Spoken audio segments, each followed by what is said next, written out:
আজকে শ্রাবণ মাসের শেষ সোমবার, সেজন্য আমরা জল্পেশ মন্দিরে জল ঢালতে যাব। তো তার আগে বাড়িতে ঠাকুরের মাথায় জল ঢেলে নিলাম। তো আমার সাথে সাথে কিন্তু বাবিও আজকে জল ঢেলেছে, কারণ আগের সপ্তাহগুলোতে যেহেতু স্কুলে গেছিলো সেজন্য জল ঢালতে পারিনি। আজকে যেহেতু জল্পেশ মন্দিরে যাব বলে বাবিকে স্কুলে পাঠাইনি, সেজন্য ঠাকুর ঘরে এসে কিন্তু ও আমাকে অনেক হেল্প করেছে। তো মা ওকে বলে দিচ্ছে, ও এক এক করে দেখো সব কিছু করছে। তার একটু ধূপকাঠিও দেখিয়ে দিল ঠাকুরকে। তো এখন আমি ঘরে চলে এসেছি। তো বাবি আজকে সবার আগে রেডি হয়েছে, আর বাবি লাফালাফি করে আছে। সকাল 10টার মধ্যে বাবি রেডি হয়ে গেছে। তো এখন আমরা বেরোবো।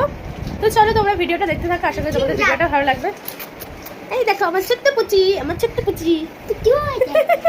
সবাই রেডি হয়ে নিচে নেমে গেছে। আমাদের দুটো গাড়ি যাচ্ছে, একটা গাড়িতে আমরা বসেছিলাম আর একটা গাড়িতে বাবা মা সবাই মিলে বসেছিল। তো বাবি প্রথমে আমাদের গাড়িটাতে বসেছিল, তারপরে অন্য গাড়িতে বসেছে। তো ওখানে পৌঁছে কখন পৌঁছালাম, কিভাবে পৌঁছালাম, তো সব নেক্সট ভিডিওতে তোমরা দেখতে পারবে। তো চলো এই ভিডিওটা এইটুকুই।